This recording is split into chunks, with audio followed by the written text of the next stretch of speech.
There we go. Things are looking up. I hope everyone had a lovely week.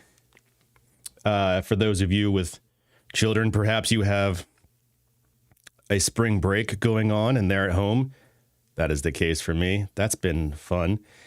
Or that if you are of the sort that you had a lovely Easter. I had a great Easter. I spent more time in the car, actually, driving up to my parents' house with the kids than I did actually being there. So happy Easter. He is driven.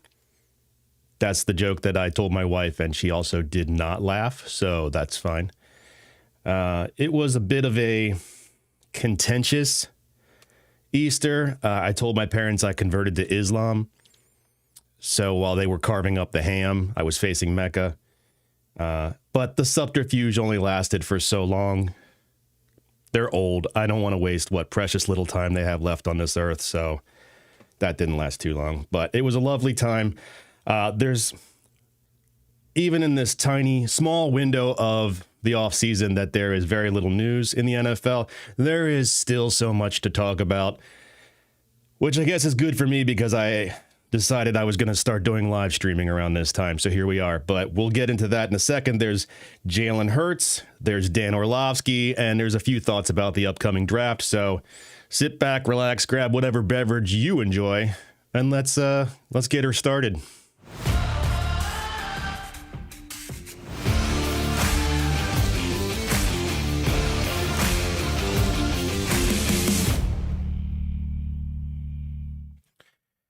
All right. A bombshell article, as they call it, from ESPN, which is maybe not the time to be calling things that when there's a war going on. But Jalen Hurts, which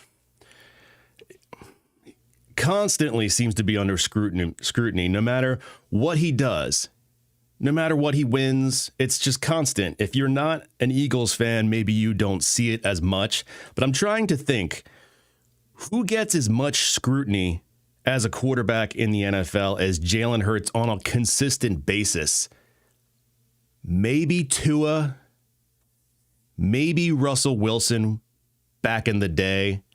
Now, he still does, but it's more warranted. When he was younger, it was more, I felt like, unearned scrutiny. But ESPN has released an article by Jeremy Fowler and Tim McManus. Let me see if I can pull it up real quick here. Look at this.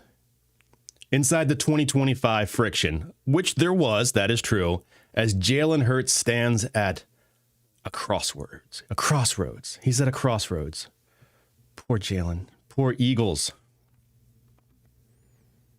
Now, Jeremy Fowler and Tim McManus are actual people. They're real live human beings that I've seen before. Jeremy Fowler, I don't know him specifically, but his name I've seen floated many times throughout NFL articles. So it's a name I'm familiar with. It's not a nobody. Tim McManus, I believe, is the beat writer for the Eagles. So he's around stuff. He's always, I don't know if I would say plugged in, but let's say plugged in. But the article itself is not much of an article. And I'm not casting aspersions upon the two writers specifically, but I'm gonna. Because most of this article is about an anonymous source or sources. Oh, what brave souls came forward, these anonymous people, these cowards, to speak truth to power.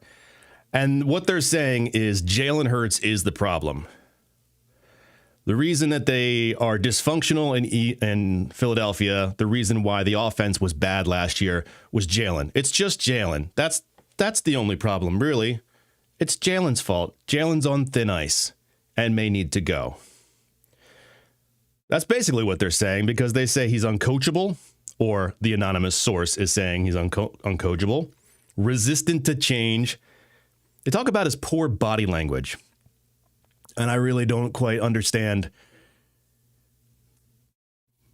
how that translates to the field. You know, like I don't know. I just don't quite understand that.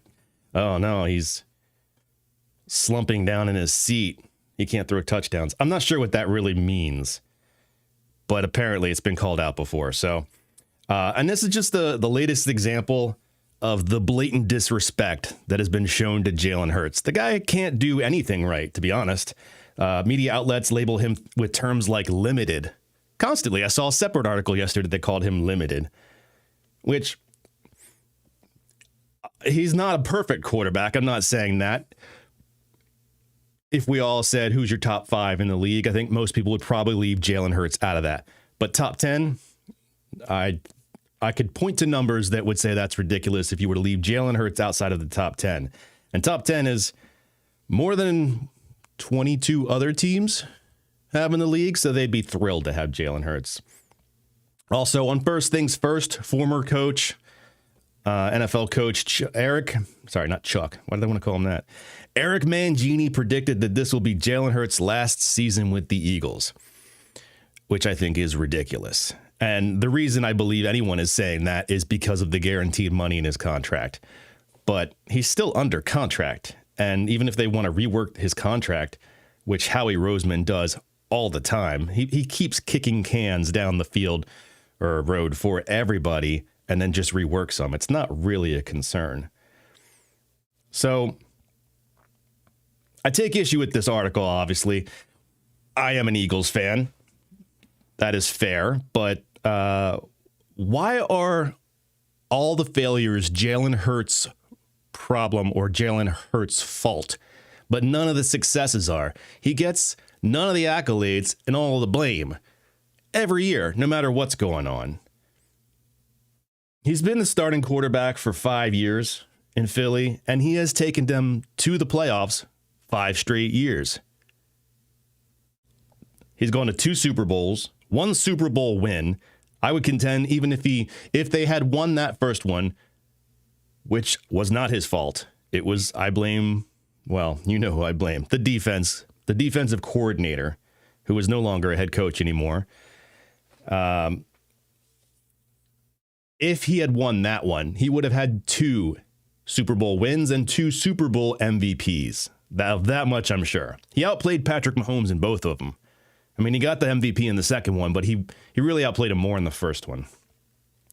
And left out of, well, it's in the article, but left out of the constant scrutiny of Jalen Hurts is he's been with 6 different offensive coordinators while in Philly. Like, this is ridiculous. Like, how can you expect any level of consistency from year to year with that much turnover? 2 of his offensive coordinators in that time were first-year head offensive coordinators. They were never offensive coordinators before, and they are still not since. And the 2 that were good left immediately and went on to become head coaches after 1 year, which is already going to be a concern with Sean Mannion. The guy who just got his first chance, if he is good, that he might leave right away. Oh, God, I hope we get at least 2 years out of him. Now, Jalen Hurts does have deficiencies, and I've talked about those in the past. I personally was not thrilled when he was drafted by the Eagles. Looking back, that seems silly now. But at the time, I believed we had what we needed in Carson Wentz, and it didn't feel like a need to go get this guy. Plus, I didn't think much of him coming out of the draft. I thought he was fine. Looking back, that's kind of ridiculous. But sure, he's got deficiency. I have noted before that his processing speed, I think, is a little slow when he is making his way through his reads on the field. He has missed a lot of people that are wide open, specifically his wide receiver 3, year after year. That's why that particular spot is a dead zone for the Eagles usually, and in fantasy. You know, you have high hopes for Jahan Dotson in fantasy, and then he goes to become the Eagles 3, and it's like, well, that's a dead pick right there. So I know he's not Joe Burrow, Patrick Mahomes, but he just happens to be one of those guys who is a very good quarterback. He can make all the throws from anywhere. I truly believe that. He just needs a good OC. Unfortunately, I thought when Kellen Moore came in, I was thinking maybe Kellen Moore had left such an impression on him that maybe he grew and didn't need that anymore. Clearly, that is not the case. He just needs a good OC. And with that, he's a top 10 guy, clearly. Now, he was defended, Jalen Hurts was, by former Eagle C.J. Gardner-Johnson, which he's not really in love with the Eagles anymore. He had some choice words when he left because they let him go or traded him. So the fact that C.J. Gardner-Johnson came out and defended him, I think says a little something when players, not just current players, but former players come out to defend him. I think a lot of this, too, also kind of comes out of the A.J. Brown stuff. That's the one thing that just can't kind of go away is people keep talking about trading A.J. Brown. And it's kind of silly in a way that they won't shut up about it because based on his contract, it seemed like the likely thing to move him was going to be post June 1st. So to keep talking about it now, just because the draft is coming up, it seems a little silly. Whether or not they do or don't trade him, I mean, the teams that are looking to get him, Patriots or whoever, they really need to make all their moves draft-wise now and then see what can happen with him. So, but the reason, that I was particularly concerned about A.J. Brown was not just the trade rumors. It was because of a whole separate issue I saw brewing when they won the Super Bowl 2 years ago. When asked after they won, like within the first couple days, somebody asked him, AJ, how do you feel about winning the Super Bowl? And he said something very telling, which is that he didn't feel great. He didn't feel the way he thought he would after winning the prize. And it turned out the reason was basically because it wasn't because of him. You know, he wants to dominate. He wants to be the reason they dominate every team. He wants to be the guy. Fair enough. Winners want to win. You know, he's a competitive athlete. But because he was minimally involved in their Super Bowl victory, you know, it just didn't feel, I guess, to him like he had achieved what he thought he was going to get or what he was going to feel after it. So it was a little hollow for him. And that bothered me at the time. That made me concerned because you hate to think of a me-first athlete on your team. But if there's going to be one, a wide receiver does make the most amount of sense. They're often described as divas. They just want the ball. And that's fair. But it did concern me that someone wasn't that jazzed about winning the whole thing and felt a little empty on it. Whereas when you talk about Jalen Hurts and how sometimes they say in the article he rubs players the wrong way, it's because Jalen doesn't give a crap. He's not a me-first guy. He's a win-at-all-costs kind of guy. And that is stark contrast to A.J. Brown. Jalen Hurts doesn't care what his numbers are. He cares about one number. Was it a win? And that's it. Be as ugly as you want. Now, AJ wasn't wrong about the offense last year being broken and trying to slap a Band-Aid on it all year long. He wasn't wrong about that. But I don't think that was entirely Jalen's fault. As the article suggests, and a lot of people have also noted, Kevin Patullo was not a good offensive coordinator. He was a first-time guy. And look, building a game plan is one thing. Deviating from that game plan when things are not going correctly is different. I think that's where a lot of what happened with Kevin Patullo became an issue. Because we've seen that before with even the defensive side of the ball. That's, I feel like, how they lost that first Super Bowl with Jalen. Defense was doing fine for a while, but then after halftime, the Chiefs' offense changed things up a little and started to exploit the defense, and the defense did not do anything to compensate for that. In fact, I think it was also C.J. Gardner-Johnson at the time who called out Jonathan Gannon for not making the changes, not making the adjustments, and they got burned, and then they lost. So, but this article itself is not a bombshell report as people have framed it. It's an opinion piece by anonymous sources. It's not real reporting on, like, things that have happened. It's more people we don't know who won't come out of the shadows just saying that they feel this or they feel that. They're not willing to go on record. Who are these people? Are they still in the organization now? Have they moved on to Miami? We don't know. This was grabbed onto by the 24-hour sports media, thirsty for news during a very quiet part of the offseason. And I do not think that Jalen Hurts is at a crossroads. I think that's basically crap.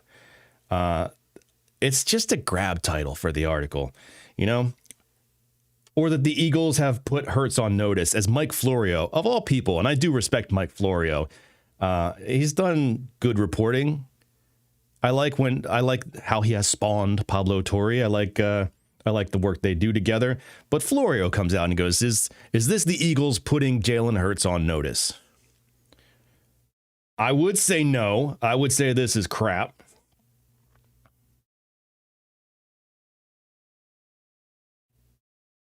The only interesting thing here, I will say, is that it's the anonymous source, which a lot of people have speculated is Kevin Patullo.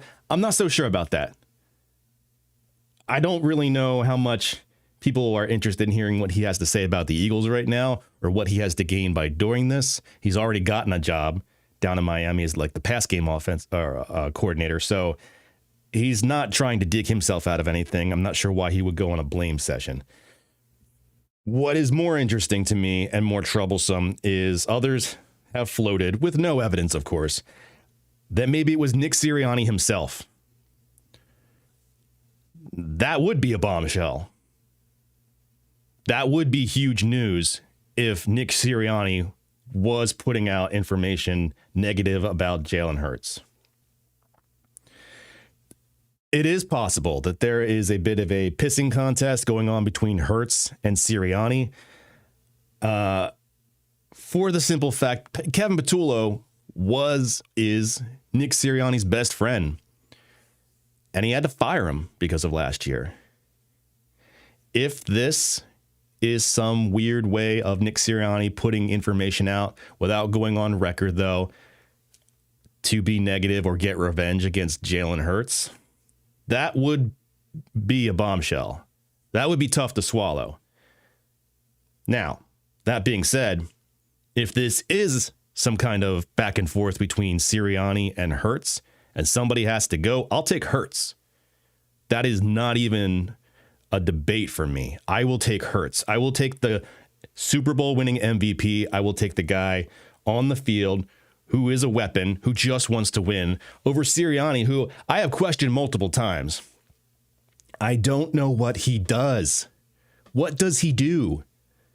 He was a former offensive coordinator who came in, and every time he touches the offense, makes it worse. Is he a great speaker? Not from what I've seen. Is he a great leader of men? Maybe. Maybe he just builds good culture. I don't know. I really don't know what he does. I don't know what he brings to the table, basically. And so if I had to lose one, I know who I'm willing to lose. I've already had that thought that what if Sean Mannion turns out to be a great offensive coordinator, and 2 years from now, he wants to leave and become a head coach? Would Jeffrey Lurie have the balls to get rid of Sirianni and move Sean Mannion up? I would say that's impossible. I would say that's unlikely. And yet that's kind of what happened with the Buffalo Bills recently. They just decided after a while of constantly making the playoffs with Sean McDermott, they're like, that's enough. You had your chance. You can't get us over the hump. And they promoted their offensive coordinator to head coach. Maybe that situation actually does influence what the Eagles do in the next year or two. It's possible. It's a copycat league. So we'll see how that goes. But I actually thought I want to give credit to somebody else. And I don't like to bring up other people's names of other streamers, other YouTubers. I tried not to name drop. And it's certainly not a name drop because I don't know them at all. But I will give Brandon Perna of That's Good Sports. If you haven't watched, or if you don't watch, I don't know how you found me. But he is fantastic. And I love watching GPS with him and Tom Grassi. And Brandon Perna really dove into it face first on Monday to break this down as an article that is filled with bullshit. But he really just went deep dive, a whole video on it soon after. And if you haven't watched that, you should watch that, because I thought 99% of it was spot on. I wouldn't say 1% was off, just that I had a slightly different perspective on some of it. But he really did a good job. And not only that, he's not an Eagles fan. He's a Broncos fan. I am an Eagles fan. And so it makes sense that I would get all pissy about this and try and defend Jalen Hurts. So when somebody else does it, when somebody else sees from the outside how thin something is like this, got to give credit. This ESPN article, honestly, just doesn't read like news. And maybe that's just the news cycle that we're in right now. It's got no substance, it's got no value, basically, to me, other than just to come on here and complain about it, which is not very useful, to be honest. But I don't want to be one of those people who just constantly has to speak about things because everyone else is speaking about things. But when looking for things to talk about this Thursday, the more I read this article, the more I thought about how much disrespect Jalen Hurts got all the time. I had to come on here and say something about it. So it's an opinion piece. Someone tried to build 2,000 words around it. Good for them. You know, it's a shit sandwich masquerading as journalism. There, was that hot takey enough for you? And if Sean Mannion is good as a play caller for the Birds this year, then hey, and the Eagles O-line is healthy. Well, I was going to say maybe no one will be talking about Jalen Hurts anymore this way, but let's be honest. It kind of seems like that's impossible. All right, let's move on. Dan Orlovsky, also in the news, also catching flack in the last week, all because he went on Pat McAfee to talk about Ty Simpson. And we are getting close to the draft. It's all about draft stuff now.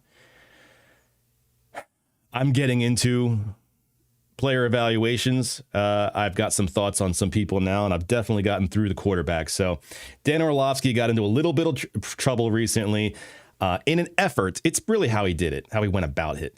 In an effort to build a case for Ty Simpson, who is generally viewed as the number 2, the best, second best quarterback in the class.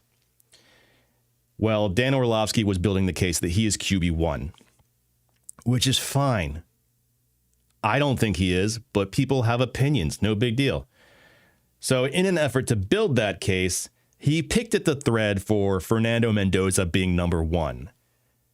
And I think that's kind of where things fell apart and why this kind of made news bigger than just watching the Pat McAfee show, which I don't usually. Not against him, I don't think. I just don't. A couple things about this, because I did watch this piece. First, Dan Orlovsky is not the sort to reach for what is offered to him. That's just not how he's built. That's also not how I'm built, you know? Which is to say that we all agree on the top guy. You know, I suffer from the same affliction. If someone says, this is the number 1 guy, we all agree he's the number 1 guy. I go, I don't know about that. And then someone says, this guy's number 2. I go, oh, tell me more. Never reach for what you're given. I don't know what it is. He questioned Jaden Daniels was better than Caleb Williams. I remember that because I felt the same way at the time. And for his rookie year, I felt smart. Not so much anymore. Orlovsky also liked Bryce Young a lot and said that C.J. Stroud was a much safer pick. He was also very high on Jackson Dart. So this is just the pattern. You know, you could have, if you would have told me prior to this, he was higher on Ty Simpson than Fernando Mendoza, I would have said, yes, that is exactly what I would have expected. That makes sense to me. Classic Dan. And maybe it's that we're for underdogs or just contrarians or that we just reject groupthink. I think the thinking is fine. You know, we shouldn't all just assume one thing. But a lot of times they're right. So there is something to be said for groupthink actually sometimes being the way. But I'm not on board with this one. I'll tell you that much. Fernando Mendoza, from what I've seen, and I'm no draft expert, is clearly the best quarterback by far and away. It's Fernando Mendoza and everyone else. And we've seen draft classes like that before. And it's not just a case of, like, say, the year, to me, it was Kenny Pickett and then everyone else. It's not like that. Because I questioned even at that time, is he the best or is he good? Because that is fair too. And you never know going into these drafts who's actually going to pan out. But I think that's kind of what happened with Kenny Pickett. He was best of class at the time. Fernando is also, but I think Fernando Mendoza is much better. Maybe Ty Simpson is closer to Kenny Pickett. So Dan was fine for about 12 minutes in this interview, if you will. Actually, I got to show this, to be honest. Where is he? Where's Dan? Yeah. Look at this poor son of a... That's the perfect spot to pause in the video. Dan, not so thrilled at this point because there is a lot of pushback coming from the McAfee kids. And McAfee himself. And honestly, my bone to pick with this particular thing is I don't love that Dan's in his car during this. Maybe this was just the COVIDization of sports media back in the day where everybody was not where they were, in studio and where they should be. I thought we were past this now, though. Can we not catch Dan in the middle of a Dunkin' run? Do we really need deep thoughts from the drive-thru? Like, I don't want to see Dan in his Land Rover or whatever it is. Actually, to be honest, he's got fairly decent lighting. But, like, come on, man. You probably have a home studio or something. Like, get wherever you were going. You got to pull over on the side of the road or in a parking lot to give thoughts on this. So that just tickled me. But Orlovsky, his rationale started off fine for Ty Simpson. He thought his tape was better. Fair enough. He's better under pressure. He's a better fit for NFL systems. It all started off with solid reasoning. Reasoning you would expect from a former NFL quarterback who is now a talking head. I don't disrespect Dan Orlovsky. I know he's had some funny moments in his NFL career and wasn't Patrick Mahomes or anything, but like he's generally, there are a few people in the industry that I just have been burned by and I know better. Chris Sims. I will never listen to anything he ever has to say again. But Dan Orlovsky, I respect. But I'm also of the opinion, and this is a problem not just in sports, it's in any 24-hour news media cycle, CNN, anything like that, all these shows where it's an hour long of someone just a talking head. If you give someone a microphone long enough, they're eventually going to say some dumb shit. This show is proof of that. I 100% believe that. There's only so much time you can give somebody with a microphone. They're going to say something that is stupid, that is regrettable, that can be picked apart easily. That's one of the reasons I was hesitant to go live in the beginning was you're going to say something stupid. You're going to smack your forehead later. You're going to regret it. Then you have to apologize, and it's a whole bunch of crap. So now where Dan stepped out of the back of the end zone on this one was he was getting very defensive, very angry, trying to make his case for Simpson by questioning Mendoza, also known as the what about argument. What about this? What about that? Not the way you want to build your case. And it became 5 against 1, which you're never going to win from, the parking lot in your Range Rover.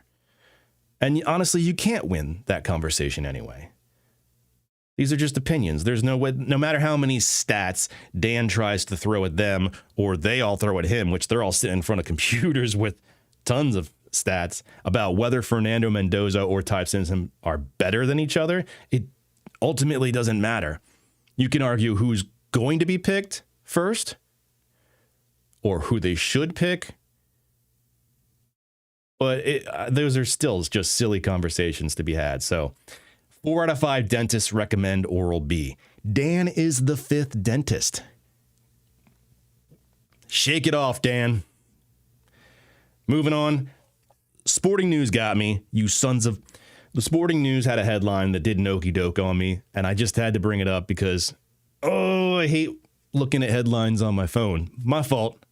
Smartphone, dumb user. But the Sporting News had one, and basically the headline said, the Packers predicted to replace Malik Willis with Colin Kaepernick. Oh, that's interesting. Nope. Keep reading. Colin Kaepernick like draft prospect. Gotta read the next line because it's mobile. It's condensed. Yeah, they got me on that one. I was like, Colin Kaepernick? Back in the league? After all this time? Well, consider me intrigued. No. Why you gotta do me like that, the Sporting News? So Green Bay needs a new backup quarterback because Malik Willis has gotten a chance now to start with the Dolphins. And the name that they were actually floating here as the new backup was Tylen Green. What if the Green Bay Packers draft Tylen Green to be the new backup? Not a bad choice, not a bad name. What they're saying here is basically that Tylen Green is like Colin Kaepernick, which I get. That's not the name that I had seen as his comp, Anthony Richardson was. And kind of the same idea here. Big, strong, fast, good arm, athletic, a lot of intangibles, as they say. Some poor mechanics, some things that need work on. Now, if they actually do pick him, and I would think, I haven't seen the hype on him, but I'm thinking 4th or 5th round, maybe, if they're high on him. Maybe 4th. That would not be a bad pick for them because he's hopefully not going to play. I know Malik Willis did because of injuries to Love, but if you can get at least 1 or 2 seasons out of Love, sans injury, Tylen Green is a really good choice because he needs to marinate in the NFL. He needs to grow. And I'm thinking that if he does, if he's not thrown into the fire right away, he could develop into something pretty amazing. You know, I'll think about Anthony Richardson, and I'm not saying that he is Anthony Richardson, but the expectations that were thrust on that guy so quickly, and we've already moved on from him. The NFL just has no tolerance to develop quarterbacks anymore. So can you imagine if Tylen Green did go to the Packers, did go to Matt LaFleur, who I still think is a good coach. I don't know why we debate that still. Gets to sit behind Love, much like Love sat behind Rodgers and Rodgers sat behind Favre. That would probably be best case scenario for Tylen Green and for the Packers. And I would think that depending on where he's going in fantasy drafts and dynasty leagues, I would probably pick up Tylen Green, depending on where his ADP is, just for 2-3 years from now. You never know. Now that I'm starting to look at some more of this draft stuff, I'm actually really starting to think about the teams. We got about 2 weeks away from the NFL draft actually happening. And I'm starting to wonder about certain teams like the Cowboys. Yeah, boo, boo. I can hear you. It's in my head. But, you know, with their Micah Parsons trade last year, they got first picks that they moved around a little. They're better now than they were last year already, I think. They picked up Quinnen Williams. Was it Quinnen Williams? D-tackle.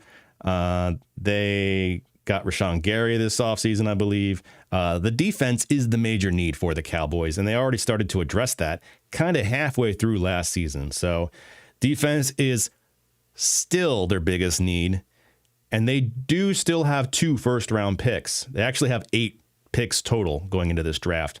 I don't know historically how much the Cowboys draft up or down. They're not quite as shifty as, say, the Eagles are, but they currently have in the first round a 12 and a 20. And you can do a lot of damage with that. I have actually seen a lot of reports suggesting that they will trade up from 12 and try and get somebody.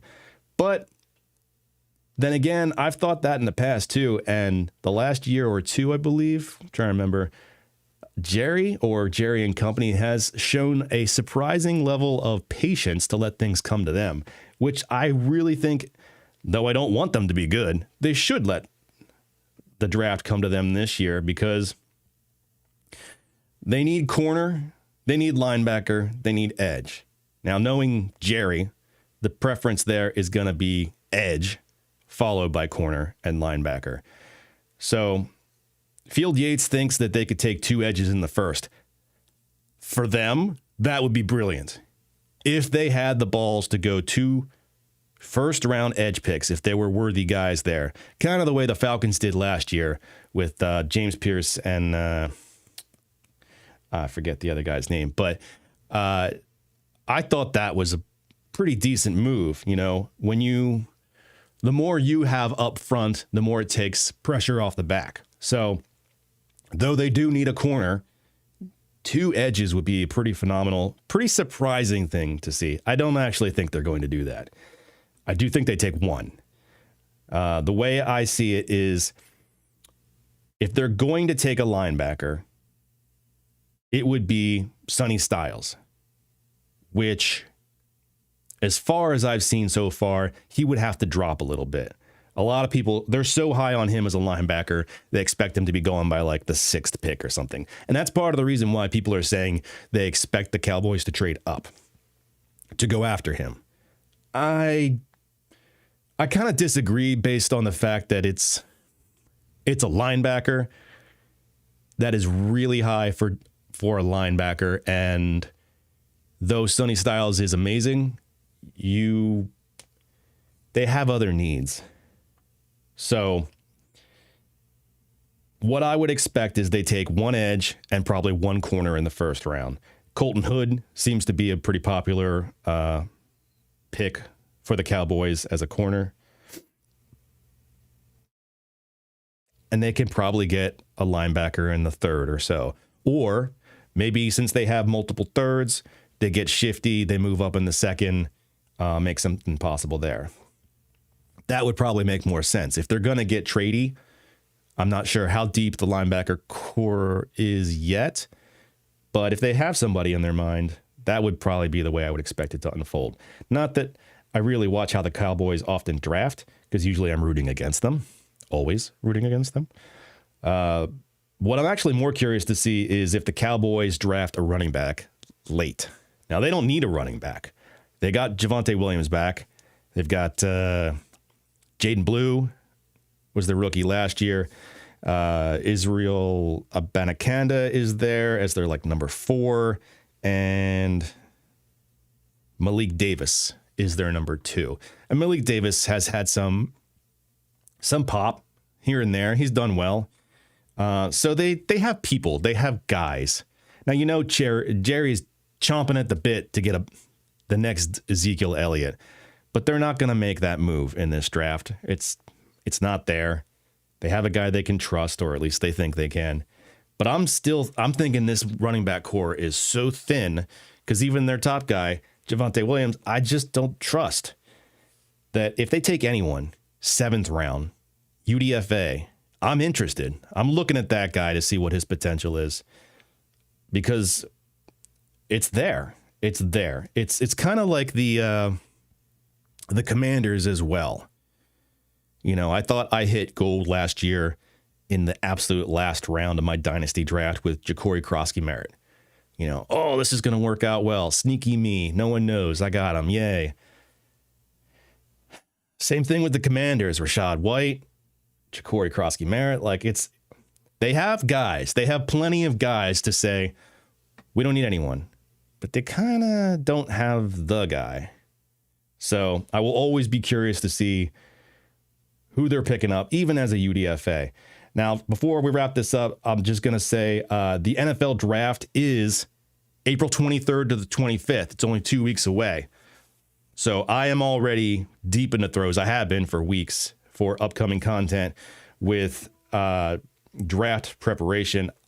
I am not like other channels that do pre-draft breakdowns. I'm not drafting in the actual draft. So when I do my stuff, and previously to this, all my draft content, which is only out for about a week or two after the draft, that's when it's fresh off the presses. And then I don't do draft for the rest of the year because I'm not going to tell you in week 2 who you should start sit. That's not what this channel is about. By then, I'm doing the NFL roast. I'm trying to make you laugh with not safe from work jokes that probably you don't like, but some of you found this channel, so it must be working. My draft content is more, where did they go? Who's in their way? What are they getting paid? Where were they drafted? So I need to know what team actually took them. And that's why a lot of it can't come out until the draft actually takes place. So look for that in the upcoming weeks. Basically, Fernando Mendoza is about the only one I have completed so far. But I'm trying to get ahead of this stuff so that I can pump them out pretty quick after. For some of you who have early drafts, like me, I have my deepest dynasty draft 1 week after the actual draft. So I got to know everybody all the way down to defense. I need a 53-man roster. So I will try and get that out so that you can all benefit from it as well, too. Some of you actually do hopefully find some benefit, some value in that to help you make decisions. My content is changing slightly this year because I don't ever really want to talk about ADP ever again because it changes so much, especially between a week after the draft to a week before the actual season. So telling somebody when you should take somebody, it ages poorly. It spoils, And let's be honest, you would take anybody late or off the waiver wire if you had one good reason. Don't like their tape, don't like their metrics, their college, whatever. Doesn't matter. You hate this player. You actively hate him. He said mean things about your family. And then you hear a report, oh, the starter is hurt and they might look at this guy. You're going to pick him up. That's just how you play fantasy. You're going to take shots on guys that are available because you never know. Weird stuff happens. So my NFL draft individual rookie breakdowns will start pretty much the day after the actual first day of the draft. So keep an eye out for that. Until that comes out, you'll still see me here every Thursday. I'm trying to keep these consistent. I'm trying to find something for us to get into. Please, if you have stuff you want to talk about, hit me with it. Throw it at me in the chat. Throw it at me in the email to the sufshow@gmail.com. I would love to be less of a talking head, more interactive with you guys. I want to have a back and forth, to be honest. Me just talking and saying blah, blah, blah into a camera can get very boring. And I prefer this to be a fun show. So join me, and I look forward to the next one. So guys, have a great day, and I'll see you next week. Check the mic and make sure it sound right, boys.